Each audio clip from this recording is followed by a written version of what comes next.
माँ की 13वीं माँ। ओ माँ कहाँ हो, देखो मैं तुम्हारे लिए क्या लाया हूँ। अपनी माँ के कमरे के अंदर आते हुए संजीव हाथ में 2 टिकट लहराते हुए बोला। बेटे की आवाज़ सुनकर माला फेरती हुई उसकी माँ ने उसकी ओर नज़र उठाकर देखा तो बोली, यह क्या है बेटा? माँ, तुम बहुत दिनों से कह रही थी ना कि मैं तुम्हें गंगा स्नान कराने ले चलूँ, तो इस बार कुंभ का मेला लगा है तो मैंने सोचा कि आपको कुंभ में ले चलता हूँ और गंगा स्नान करवा लाता हूँ। ट्रेन से टिकट भी करवा ली है। बेटे की यह बात सुनकर सरस्वती जी चहक उठी और उनकी आंखों में खुशी भरी चमक आ गई। कुंभ का मेला? अरे तू सच में मुझे कुंभ के दर्शन करवाएगा? तू सच कह रहा है ना बेटा? मुझे यकीन नहीं हो रहा। अरे माँ, मैं झूठ थोड़ी बोल रहा हूँ। यह देखो टिकट तुम्हारे सामने है, अब जाने की तैयारी कर लो। जितना भी सामान चाहिए मुझे पहले ही बता देना, पूरे 5 दिन बाद चलेंगे। वाह बेटा, जुग जुग जियो मेरे लाल। गंगा जी में स्नान करूंगी तो मोक्ष मिलेगा मुझे। अच्छा कौन कौन चलेगा बेटा? सभी चल रहे हैं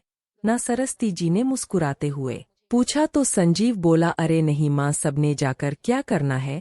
मालूम है कुंभ पर कितनी भीड़ रहती है, सब लोगों को संभालना तो बहुत मुश्किल हो जाएगा, इसलिए मैं केवल 2 ही टिकट लेकर आया हूँ, मेरे और तुम्हारे लिए। बेटे की इस बात को सुनते ही सरस्वती जी की नजरें अपनी बहू दीपा की ओर गई और सोचने लगी कि बेटे के साथ अकेले जाऊंगी तो बहू नाराज तो नहीं हो जाएगी। फिर बोली, अरे संजीव बेटा, लेकिन इतनी उम्र में तू अकेला मुझे कैसे संभालेगा? घर में तुम जैसे तैसे अपना काम कर लेती हूँ, लेकिन बाहर तो मेरा उठना बैठना भी बहुत मुश्किल हो जाएगा। घड़ी घड़ी मुझे सहारे की जरूरत पड़ेगी। तभी उनकी बहू दीपा बोली, अरे अम्मा, अब यह आपको ले जा रहे हैं तो संभाल भी लेंगे, और फिर हम तो कहीं ना कहीं जाते ही रहते हैं, फिर कभी चले जाएंगे। और यह भी तो सोचिए कि कुंभ का मेला हर साल थोड़ी ना आता है।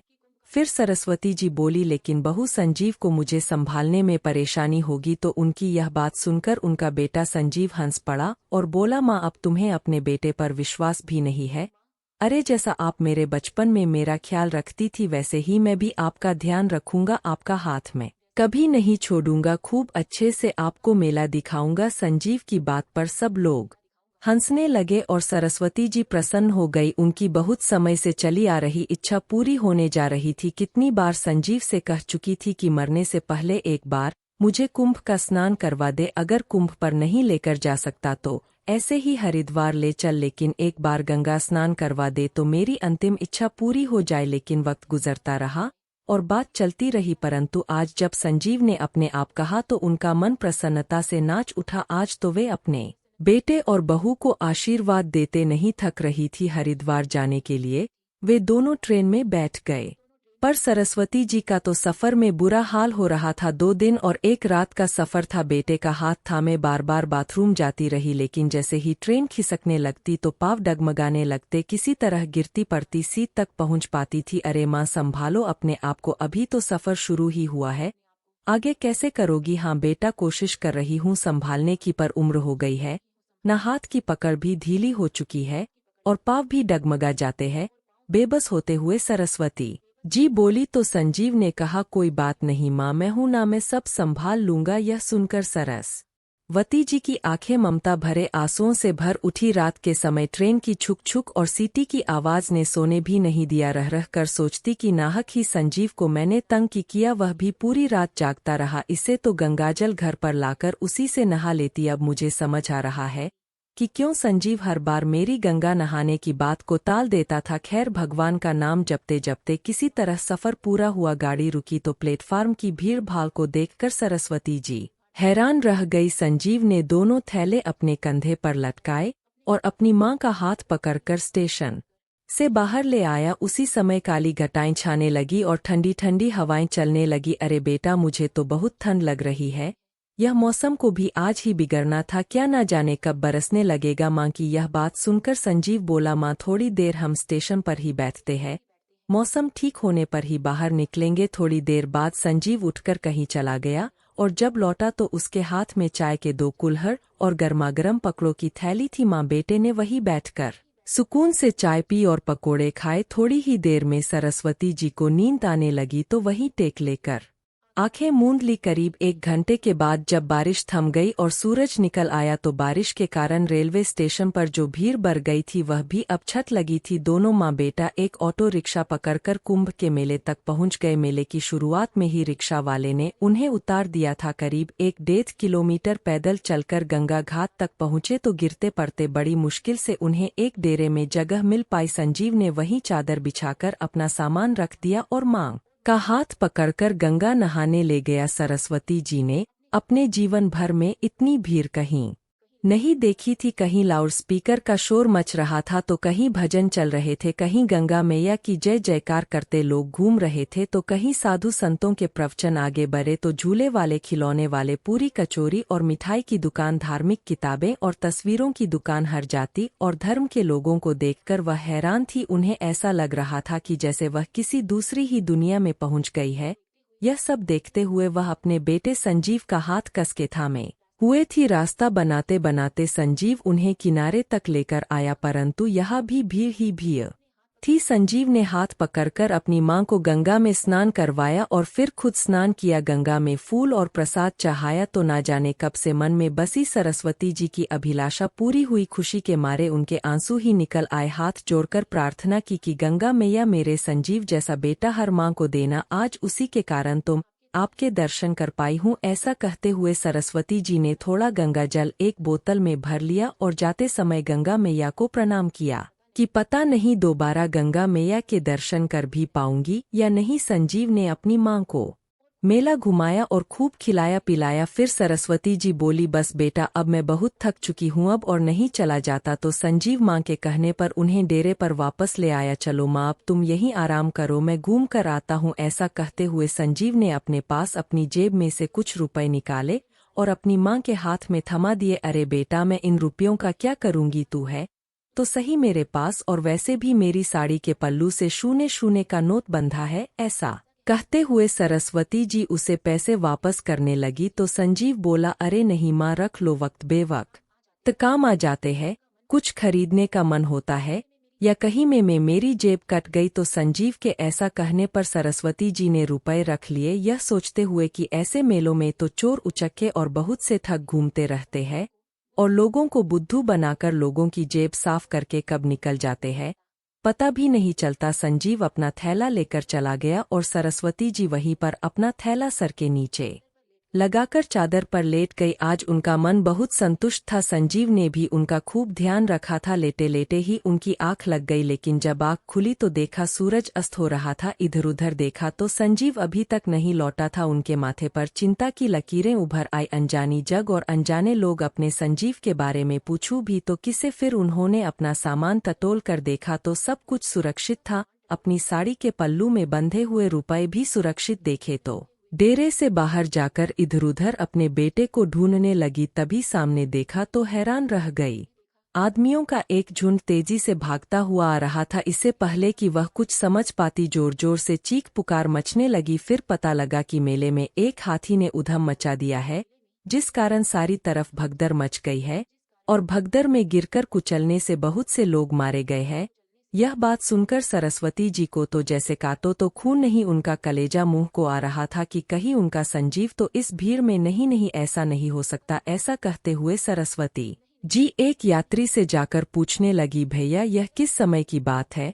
फिर उसने बताया, मां जी करीब 4 बजे की बात है, जब साधु हाथियों पर बैठकर स्नान करने जा रहे थे तो उनमें से एक हाथी बिगड़ गया, जिस कारण यह कांड हो गया। जितने भी लोग जख्मी हुए हैं उन्हें अस्पताल पहुंचाया जा रहा है और जो लोग मर गए हैं उन्हें सरकारी गाड़ी से उठाया जा रहा है। क्या आपका भी कोई लापता है। उस व्यक्ति की बात सुनकर सरस्वती जी की आंखों में आंसू आ गए और रोते हुए बोली, क्या बताऊं बेटा, मेरा बेटा भी 1 बजे से मेला घूमने के लिए निकला था लेकिन अभी तक नहीं लौटा। लेकिन मां जी उसकी कोई फोटो तो होगी। फोटो तो नहीं है मेरे पास बेटा, अब क्या करूं। सरस्वती जी रोते हुए बोली, मां जी आप रो मत, देखिए सामने वह पुलिस चौकी है, आप वहीं जाकर पता कर लीजिए। उस व्यक्ति के कहने पर सरस्वती जी ने चादर समेटकर अपनी थैली में डाली और थैला उठाकर जैसे तैसे पुलिस चौकी तक पहुंची और रोने लगी कि मेरा बेटा कहीं नहीं मिल रहा। तभी एक दयालु पुलिस वाला उनके पास आया और बोला, माँ जी हौसला रखिए, आइए मेरे साथ मोटरसाइकिल पर बैठिए। वह सिपाही सरस्वती जी को उस जगह पर ले गया जहाँ मृतकों को इकट्ठा किया गया था, लेकिन सरस्वती जी को यह देखकर खुशी हुई कि उनका बेटा वहां नहीं था। फिर एक दो जगह बने अस्पतालों में भी उन्हें लेकर गया जहां लोग जख्मी पड़े थे और कराह रहे थे। डॉक्टर उनकी मरहम पट्टी करने में जुटे हुए थे, परंतु संजीव का पता वहां भी नहीं चल पाया। तभी सरस्वती जी सोचने लगी कि कहीं संजीव डेरे पर वापस तो नहीं लौट आया होगा, वो मुझे ढूंढ रहा होगा, परेशान तो नहीं हो गया होगा, कहीं वह मेरा इंतजार ना कर रहा हो। हालांकि उन्होंने पुलिस चौकी पर उसका हुलिया बता दिया था और उन्हें कहा था कि अगर मेरा बेटा मिले तो मेरे लौटने तक उसे यही रोक कर रखना, इस उम्मीद से कि संजीव वही मेरा इंतजार कर रहा होगा। सरस्वती जी ने आकर पता किया तो उन्हें मालूम पड़ा कि कोई भी उनके बारे में पूछने नहीं आया था। डेरे में गई तो वहां भी उनका बेटा नहीं मिला। आधी रात हो गई थी। बेचारी माँ कभी डेरे में जाती तो कभी पुलिस चौकी पर, लेकिन बेटे का कहीं पता नहीं था। जब रात के 1 बज गए तो पुलिस वालों ने कहा, माँ जी आप जाकर आराम कीजिए, यदि आपका बेटा पूछने आया तो हम आपके पास भेज देंगे। पुत्र वियोग से व्याकुल सरस्वती जी आशा भरी नजरों से कभी यहाँ देखती तो कभी वहां देखती, फिर चादर बिछाकर लेट गई, लेकिन आंखों में नींद कहाँ थी। कहाँ चला गया मेरा बेटा? इतने बड़े मेले में कहाँ कहाँ ढूंढूं, यहाँ कोई अपना नहीं है। यदि संजीव ना लौटा तो मैं अकेले घर कैसे जाऊंगी? बहू मुझसे संजीव के बारे में पूछेगी तो उसका सामना कैसे करूंगी? यह सोचते सोचते सरस्वती जी स्वयं को ही कोसने लगी कि व्यर्थ ही गंगा नहाने की जिद ठान बैठी थी। अगर संजीव टिकट ले ही आया था तो मना भी तो कर सकती थी, ना टिकट तो वापस भी हो सकते थे। इतनी बड़ी मुसीबत तो सर ना पड़ती, अब कहाँ ढूंढूं मैं अपने बेटे को? फिर सरस्वती जी को ख्याल आने लगा कि कहीं संजीव को कोई ठग बहला फुसला कर तो नहीं ले गया। कितना सीधा है मेरा बेटा, बहुत जल्दी किसी की भी बातों में आ जाता है, या फिर किसी ने कोई गलत चीज उसे सूंघा दी हो तो और बेहोश कर दिया हो और उसका सारा पैसा, अंगूठी और चेन छीनकर उसे कहीं फेंक दिया हो। यह सोच सोचकर सरस्वती जी अंदर ही अंदर चिंता के मारे घुली जा रही थी। मन में उठने वाली आशंकाओं का अंत ही नहीं था। अगले दिन जब सुबह हुई तो सरस्वती जी नहाना धोना भूलकर सीधा चौकी पर पहुंच गई और एक ही दिन में पुलिस चौकी के लोग उन्हें पहचानने लगे थे। देखते ही बोले, आइए माँ जी, क्या आपका बेटा लौटा नहीं अभी तक? तभी सरस्वती जी रोते हुए बोली, कहाँ देखूं, तुम ही ढूंढ कर ले आओ मेरे बेटे को, एक माँ की दुआएं लगेंगी। सरस्वती जी का रो रो कर बुरा हाल था। फिर पुलिस वाला बोला, अम्मा धीरज रखो, हम कुछ करते हैं, सभी देर में अनाउंसमेंट करवाते हैं, आपका बेटा में जहाँ कहीं भी होगा तुरंत दौड़ा आएगा। आप ऐसा कीजिए, अपना नाम और पता लिखवा दीजिए और फिर जाकर स्नान ध्यान कीजिए, जल्दी ही मिल जाएगा आपका बेटा, भगवान पर भरोसा रखिए। अब तो पुलिस वालों को भी सरस्वती जी से हमदर्दी हो गई थी। रोती बिलखती बेचारी बूढ़ी माँ डेरे में वापस लौट आई। जैसे तैसे गंगा में स्नान भी कर लिया। मन ही मन प्रार्थना करती रही कि हे गंगा मैया, मेरा संजीव जहाँ भी हो कुशल पूर्वक हो, वही तेरे दर्शन कराने के लिए यहाँ तक लेकर आया था और वही हाथ छुड़ाकर ना जाने कहाँ गुम हो गया। और मुझ बूढ़ी को समझ नहीं आ रहा कि क्या करूं। हे भगवान, आप ही कोई चमत्कार करो, मेरा खोया हुआ बेटा वापस मिल जाए तो वापस जाकर बहू को मुंह दिखाने लायक बन सकूं। पूजा अर्चना से निपट कर सरस्वती जी हर आने जाने वाले व्यक्ति को आशा भरी निगाह से देखती, दूर दूर तक उनकी निगाहें आने जाने वालों का पीछा करती कि कहीं संजीव दिख जाए। घाट पर बैठे बैठे शाम हो गई। अब तो पेट में मरोड़ पड़ने लगे थे। कल शाम से ना तो भोजन का एक निवाला पेट में गया था और ना ही पानी की एक बूंद। फिर ध्यान आया कि अगर खुद बीमार पड़ गई तो अपने बेटे को कैसे ढूंढूं? उसे ढूंढना है तो खुद को स्वस्थ रखना होगा, नहीं तो यहाँ मेरा कौन बैठा है जो मान मनोहार करके मुझे खिलाएगा? ऐसा सोचते हुए पास में चल रहे भोज पर गई और आलू की सब्जी के साथ 2 रोटी खा ली और पानी पिया तो कलेजे को थोड़ी शांति मिली और अपने बेटे के लिए 4 रोटी बंधवा ली कि संजीव मिलेगा तो बेचारा भूखा प्यासा होगा तो उसे खिला दूंगी। बेटे को ढूंढते ढूंढते सरस्वती जी वापस अपने डेरे में पहुंच गई। फिर से पुलिस चौकी में भी जांच कर आ गई, लेकिन फिर से वही निराशा हाथ लगी। देखते ही देखते दिन बीते गए। अब तो मेला भी खाली होने को आया था, लेकिन संजीव नहीं लौटा। फिर पुलिस वालों ने सलाह दी कि मां जी, लगता है अब आपका बेटा नहीं लौटेगा, आप अपने घर जितनी जल्दी लौट जाए उतना अच्छा होगा। यह सुनकर सरस्वती जी की आंखें फिर से आंसुओं से भर आई। फिर बोली, बेटा मैं इतनी दूर अपने घर कैसे जाऊंगी? मैं तो कभी भी अकेले गए ही नहीं कहते। उनकी आवाज रुआ सा हो गई। अच्छा मांझ, आप अपने घर का फोन नंबर ही बता दो, घर से कोई आकर ले जाएगा। लेकिन बेटा, घर से मुझे कौन लेने आएगा? घर पर बहू अकेली है, वह अकेली कैसे आ पाएगी? अरे बहू किसी नाती या रिश्तेदार को भी तो बुला सकती है, आप किसी का भी नंबर बता दीजिए। सरस्वती ने दिमाग पर लाख जोर डाला, लेकिन हड़बड़ी में नंबर याद ही नहीं आया। अक्सर दिमाग को जंग लग जाता है जब इंसान परेशानी में होता है। वैसे भी बुढ़ापे में याददाश्त भी कमजोर हो जाती है। यही हुआ था सरस्वती जी के साथ भी, उन्हें कोई नंबर याद ही नहीं आ रहा था अपनी।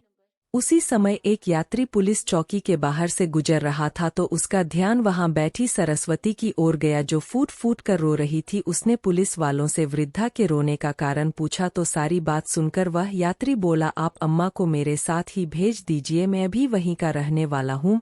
शाम 6 बजे की ट्रेन से अपने घर पर जा रहा हूँ, आप कहे तो इन्हें साथ लेता जा और उसके बाद उनके गांव जाने वाली बस में बैठा दूंगा, वह आराम से अपने गांव पहुंच जाएंगी। पुलिस वालों ने सरस्वती जी को उस अनजान व्यक्ति के साथ रवाना कर दिया और उसका पता और फोन नंबर अपने पास लिखकर रख लिया। सरस्वती जी उनके साथ जा तो रही थी, पर मन के किसी कोने में एक डर भी था कि कहीं यह व्यक्ति कोई ठग ना हो, परंतु और कोई चारा भी नहीं था उस पर विश्वास करने के अलावा, वरना इस अनजान जगह पर कब तक रहती। लेकिन उस व्यक्ति ने सरस्वती जी के मन की बात जैसे पर ली हो। वह बोला, अम्मा जी आप चिंता मत कीजिए, मैं आपके गांव के पास के गांव में ही रहता हूँ, भरोसा रखिए मुझ पर, यदि आप कहेंगी तो आपके घर तक भी छोड़ दूंगा। फिर सरस्वती जी बोली, अरे नहीं भैया, विश्वास के सहारे ही तुम्हारे साथ आई हूं, तुम मुझे अपने साथ लेकर आए हो, क्या इतना उपकार कम है? ट्रेन से उतरने के बाद मुझे बस में बैठा दोगे तो मैं अपने गांव पहुंच जाऊंगी। बस मुझे तो एक ही बात का गम सताए जा रहा है, न जाने मेरा बेटा कहाँ होगा, किस हाल में होगा। 2 दिन बाद जब सरस्वती जी बस से उतरी तो पैदल ही अपने घर की ओर चल पड़ी, लेकिन बेटे की अनुपस्थिति में उसका मन भारी हो रहा था। समझ नहीं आ रहा था कि बहू का सामना क्या कहकर करेंगी, क्या बताएंगे कि संजीव कहाँ है। इसी उधेड़ बुन में जैसे तैसे घर के द्वार तक पहुंची तो देखकर हैरान रह गई कि वहां तो खूब चहल पहल थी। घर के बाहरी हिस्से में सफेद रंग का टेंट लगा हुआ था जहां भोज चल रहा था। एक बार सरस्वती जी को लगा कि वह गलती से किसी और जगह पर पहुंच गई है, लेकिन जैसे ही वह बाहर की ओर जाने लगी तभी उनके पोते और पोती की नज़र अपनी दादी पर पड़ी। वह आश्चर्यचकित रह गए, लेकिन फिर खुशी से चिल्लाने लगे, मम्मी देखो, पापा देखो, दादी तो हमारे सामने खड़ी है, वह लौट आई है, दादी जिंदा है। अपने पोता पोती की यह बात सुनकर सरस्वती जी भौचक्की रह गई। उन्हें समझ नहीं आ रहा था कि आखिर यह चल क्या रहा है। बच्चों के चिल्लाने की आवाज सुनकर सभी लोग दौड़कर बाहर आ गए। पूरे गांव में हड़कंप मच गया। अम्मा वापस आ गई, अम्मा वापस आ गई। सरस्वती लौट आई। उधर से संजीव भी दौड़कर आया और अपनी मां को देखते ही उसके होश उड़ गए और फिर तुरंत आकर लिपट गया। तुम कहाँ चली गई थी मां? उसी समय उनकी बहू दीपा दौड़ी दौड़ी आई और अपनी सासू मां से लिपट गई। पता है माँ, कितने दिनों से हमारा रो रो कर बुरा हाल था, हमने तो सोचा था कि माँ जी। तभी उसकी बात काटते हुए सरस्वती जी बोली, हाँ हाँ, यही सोचा होगा ना कि मैं भगवान को प्यारी हो गई। सरस्वती जी को जैसे सारी बात का एहसास हो चुका था। फिर वो बोली, इसलिए तो तुम आज अपनी सास की 13वीं कर रही थी। एक बार मुझे ढूंढना तक जरूरी नहीं समझा तुम लोगों ने, और संजीव तो मुझे वहां निर्जन स्थान पर छोड़कर अनजाने लोगों के बीच में छोड़कर यहाँ चला आया। मुझसे पीछा छुड़ाने का यही रास्ता सूझा। तुम लोगों को यही सोचा होगा ना कि अकेली बूढ़ी औरत वापस घर कैसे पहुँचेगी, वही मर खप गई होगी। हे भगवान! ऐसा कहते हुए सरस्वती वहीं जमीन पर अपना सर पकड़कर बैठ गई। फिर बोली, अरे मैं तो पगला उठी थी, घाट घाट पर तुझे ढूंढती फिर रही थी। फिर संजीव बोला, ऐसा नहीं है माँ, मैंने तुम्हें कहाँ कहाँ नहीं ढूंढा, ना जाने कहाँ कहाँ मैंने आपके नाम की घोषणा करवाई पर आप कहीं नहीं मिली। तभी सरस्वती जी ने कहा, भगवान का इतना ही शुक्र है कि तू ठीक है, तुझे देखकर मेरी जान वापस लौट आई है। उसी समय बेटा बहू दोनों एक दूसरे की आंखों में देखते हुए बोले, अब यह दावत माँ के लौट आने की खुशी में है, सब खुशी से खाना खाओ, हमारी माँ वापस आ गई है। ऐसा कहते हुए संजीव खुशी से नाचने लगा तो दूसरी ओर गांव की औरतों में कानाफूसी होने लगी। लेकिन थोड़ी ही देर में सब लोग दीपा और संजीव को बधाई देने लगे और बोले, दीपा, अच्छा ही हुआ जो तुम्हारी सासू माँ लौट आई, नहीं तो तुम क्या क्या सोच रहे थे, और वह बेचारी ना जाने कहाँ कहाँ भटक रही होगी, बड़ी हिम्मत वाली है। जो इतनी दूर से अकेले लौट आई। फिर दूसरी औरत बोली, जाको राखी साया मार सके ना कोई। खैर, जितने मुंह उतनी बातें, लेकिन सब बातों का एक ही जवाब था कि सरस्वती सकुशल अपने घर लौट आई है। वे सभी रिश्तेदार जो सरस्वती जी के दुख में शामिल होने आए थे उनके पाँव छूने लगे और तभी किसी ने ढोल वालों को बुला लिया। ढोल बजने लगे और सब लोग नाचने कूदने लगे। माहौल एकदम से बदल गया था। उधर अपने बेटे संजीव को अपने सामने सुरक्षित देखकर सरस्वती जी भी सब कुछ भूल गई। भगवान ने उनकी मनोदिया मान ली थी। अब भगवान पर उनका विश्वास और भी दृढ़ हो गया था। सभी रिश्तेदार और पड़ोसी खा पीकर अपने अपने घर चले गए थे। सरस्वती जी और उनके बेटा बहू भी अपने अपने कमरों में जाकर सो गए। कितने दिनों बाद आज सरस्वती जी निश्चिंत होकर सुकून से सोई थी, लेकिन अचानक ही उनकी रात में नींद खुली। उनका गला सूख रहा था। पानी पीने के लिए उठी तो देखा कि संजीव के कमरे की बत्ती जल रही थी और धीरे धीरे कुछ बोलने की आवाजें आ रही थी। आखिर यह लोग इस समय जाग क्यों रहे हैं? इस प्रश्न के साथ वह जैसे ही उनके कमरे की ओर बढ़ी तो जो कुछ उन्होंने सुना उन्हें अपने कानों पर यकीन नहीं हुआ। दीपा संजीव से कह रही थी, तुमने तो कहा था कि मैं माँ को ऐसी जगह ठिकाने पर लगाकर आऊंगा कि उसके बाद तुम्हें उनसे हमेशा के लिए छुटकारा मिल जाएगा, लेकिन देखो तुम्हारी माँ तो कुछ ही दिनों में वापस आ गई। फिर संजीव बोला, अरे माँ को कुंभ के मेले में छोड़ आया था जहाँ इतनी भीड़ और भगदड़ रहती है। मैंने तो सोचा ही नहीं था कि ऐसी जगह से और इतनी दूर से भी माँ वापस लौट कर आ सकती है। लेकिन दीपा जो हुआ अच्छा ही हुआ, क्योंकि जब से मैं माँ को छोड़कर आया था मेरी आत्मा मुझे दिख रही थी कि मैंने अपनी माँ को त्यागने का या उन्हें मारने का बहुत बड़ा पाप किया है। सारा दिन मैं यही सोचता रहता कि माँ भूखी प्यासी कहाँ कहाँ भटक रही होगी, जिंदा भी होगी या नहीं। मेरी माँ ने तो मुझ पर विश्वास किया था और मैंने उनके साथ इतना बड़ा विश्वासघात कर दिया। माँ को इस प्रकार गंगा घाट पर छोड़कर आने का अपराध बोध मुझे अंदर ही अंदर खा रहा था। और दीपा, तुम माँ के आने पर परेशान मत होना। जहाँ इतना समय माँ को झेला है वहाँ कुछ समय और सही। अच्छा हुआ माँ लौट आई। मैं माँ की मृत्यु का कारण बनते बनते रह गया है। भगवान तेरा लाख लाख शुक्र है। इतनी बात सुनते ही सरस्वती जी के पैरों तले जमीन कांपने लगी और कुंभ के मेले का सारा दृश्य उनकी आंखों के सामने आने लगा, क्योंकि पिछले दिनों उन्होंने लगभग सारे कुंभ के मेले में घूम लिया। अपने बेटे के नाम की जगह जगह पर घोषणा करवाई, पर अपने नाम की घोषणा तो मैंने कहीं सुनी ही नहीं थी। कितना बड़ा झूठ बोला था संजीव ने मुझे। वह मुझसे मुक्त होने के लिए ही मुझे हरिद्वार लेकर गया था और मैं इतना बड़ा बोझ बन चुकी थी अपने ही बेटे के ऊपर कि वह मुझे जीते जी मारना चाहता था। यह सब सोचते सोचते सरस्वती जी की आंखों के आगे अंधेरा ने लगा। इससे पहले कि वह खुद को संभाल पाती वह धड़ाम से जमीन पर गिरी। एक बूढ़ी माँ सब कुछ झेल गई थी, पर यह सदमा वह न झेल सकी। आज सच में सरस्वती जी को अपनों से मोक्ष मिल गया था। तो दोस्तों, आपको यह कहानी कैसी लगी? लाइक और कमेंट करके जरूर बताएं। अगर आपको वीडियो पसंद आए तो लाइक और सब्सक्राइब करना न भूलें। धन्यवाद।